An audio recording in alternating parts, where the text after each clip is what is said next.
Namaskar. My name is Kushagra Sharma, and I'm a student at Acropolis Institute of Technology and Research. I'm currently pursuing my Bachelor's of Technology in Computer Science and Engineering. So, today we are going to explore a very important and fascinating topic in operating systems, monolithic and microkernels. मैं पूरी पूरी कोशिश करूंगा कि आपको ये topic clearly समझ में आए और बीच बीच में कुछ सवालों के साथ आपकी क्यूरियोसिटी भी बनी रहे. So let's begin a journey into the core of operating systems. So this is the basic roadmap of this presentation. What is a kernel? What is a monolithic kernel? Micro की दोनों generations Mac और L4, monolithic colonel's और micro colonel's के बीच में difference, और finally conclusions. और हर एक concept के साथ एक सवाल ज़रूर पूछेंगे, क्यों और कैसे. सो बेसिकली हमारे मन में एक सवाल आता है कि कर्नल होता क्या है. What exactly is a kernel. It is the core component of any operating system, the bridge between our software and hardware. So basically जब आप कोई भी ऐप ओपन करते हो, भली से वो कैलकुलेटर हो या फिर एक म्यूज़िक प्लेयर, तो क्या वो डायरेक्टली हार्डवेयर को यूज़ करता है? नहीं. So then who does the job of managing the interaction? The kernel. It handles system resources like CPU, memory, devices, and acts as a central coordinator. So these are the types of kernels that we are going to discuss about: monolithic kernel, microkernel, hybrid kernel, and exokernel. So let's move on to monolithic kernel. A monolithic kernel is like a giant control room. All the important services, file systems, drivers, memory management, etc. are built into one large program that runs in the same privileged space. That means everything is fast because it's just calling itself. No need to go outside. But it has its own advantages and disadvantages. So let's begin with advantages. Performance is excellent due to tight integration, and all components communicate quickly via internal function calls. इसी के कुछ disadvantages भी हैं. एक छोटी सी service fail हो जाए, जैसे एक ड्राइवर, तो पूरा सिस्टम क्रैश हो सकता है. And it becomes very hard to manage and debug, क्योंकि कोड बेस बहुत बड़ा और इंटरकनेक्टेड होता है. इसके एग्जांपल्स हैं लिनक्स, यूनिक्स और BSD. Now think differently. अगर हम सिर्फ बेसिक काम कर्नल में रखें और बाकी सब यूजर स्पेस में, so that is what micro kernel does. पर एक इंपॉर्टेंट सवाल आता है कि यूजर स्पेस होता क्या है. So user space is a general area where all non critical apps and services run. ये कंपैरेटिवली लेस प्रिविलेज्ड एरिया होता है.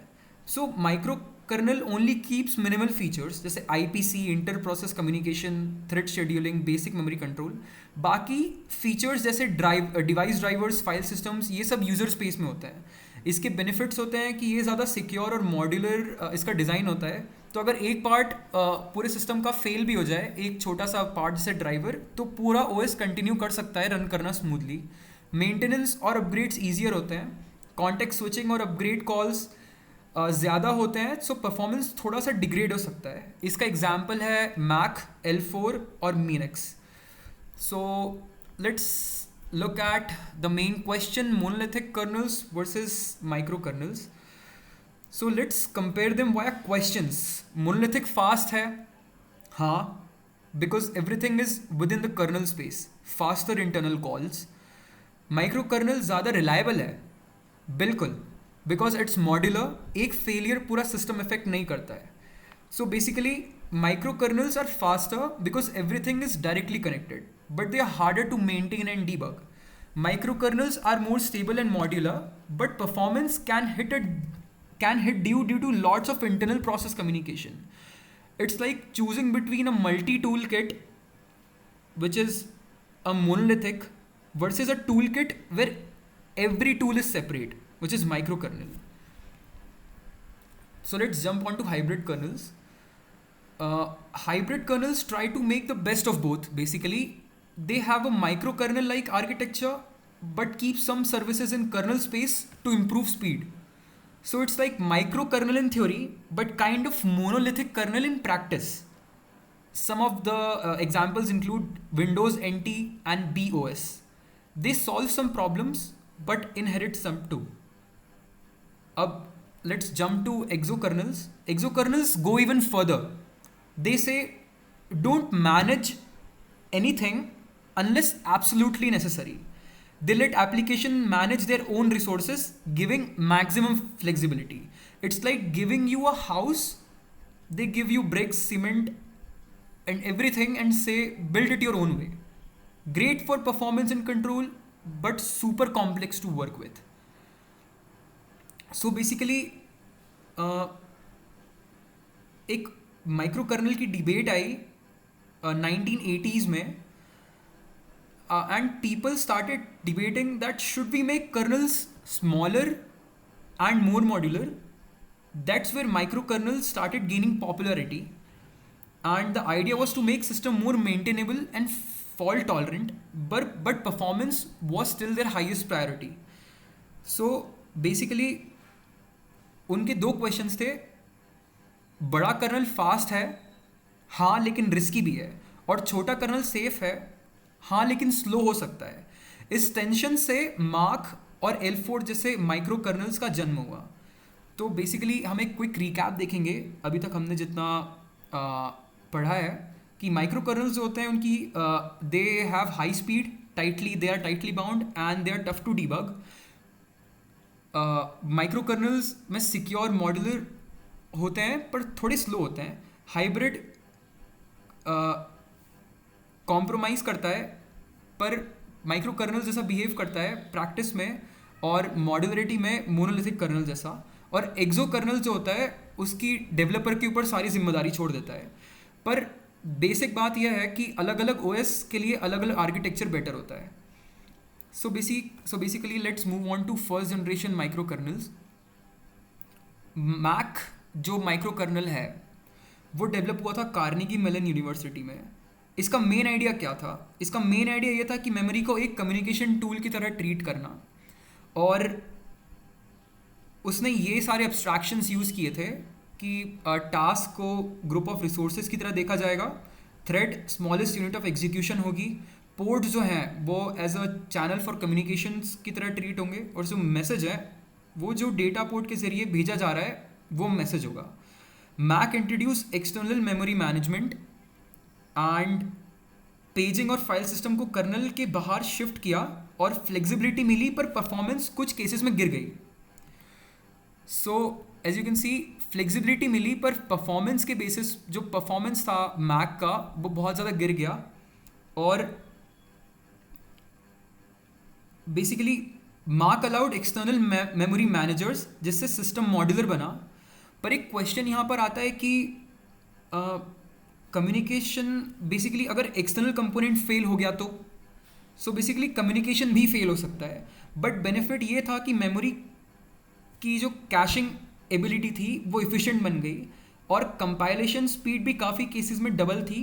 तो फ्लेक्सिबिलिटी थी लेकिन थोड़ा सा कॉम्प्लेक्स भी था.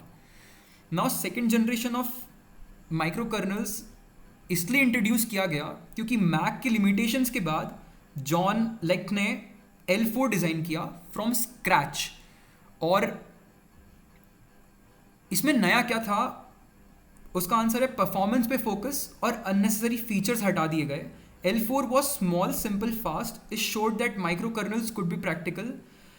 इसका सबसे बड़ा प्रूफ है लिनक्स को L4 के ऊपर सक्सेसफुली रन करना. और basically Linux source has two cleanly separated parts, एक आर्किटेक्चर डिपेंडेंट है और एक आर्किटेक्चर इंडिपेंडेंट है. In Linux in L4 Linux, architecture dependent code is modified for L4 and architecture independent part is unchanged. L4 is not specifically modified to support Linux. So basically these are our system calls, and L4 used tagged TLBs जिससे context switching में speed loss avoid होता था और performance improve हुई और system और efficient बना. So let's look at the results. जो L4 Linux है वो सिर्फ 5 to 10% स्लोअर था नेव लिनक्स के, और जो MK4 लिनक्स है वो 30 to 50% स्लोअर था. इससे क्या सीख मिलती है? इससे ये सीख मिलती है कि बेसिकली अच्छे डिज़ाइन के साथ माइक्रो कर्नल्स भी रियल वर्ल्ड परफॉर्मेंस दे सकते हैं। और L4 ने एक सिंपल आइडिया को रियल सिस्टम में बदल दिया, और efficient IPC, light weight colonel और स्ट्रॉन्ग एब्स्ट्रैक्शंस के साथ इसने मॉड्यूलरिटी और परफॉर्मेंस दोनों प्रूव किए। So this is the main difference between monolithic and micro kernels. And now let's switch to conclusions. तो आज के सेशन का सार यही था कि मोनोलिथिक कर्नल्स हाई स्पीड है बट कॉम्प्लेक्स एंड रिस्की है, micro kernels modular and safe है, need smart design, middle ground जो हाइब्रिड है वो middle ground and not always perfect है, जो एक्सो कर्नल्स है वो डेवलपर्स के लिए पावरफुल है बट डिमांडिंग है। हर आर्किटेक्चर की अपनी जगह है और आपको डिसाइड करना है कि आपकी नीड किससे पूरी होती है बेसिकली। और so what's the final word?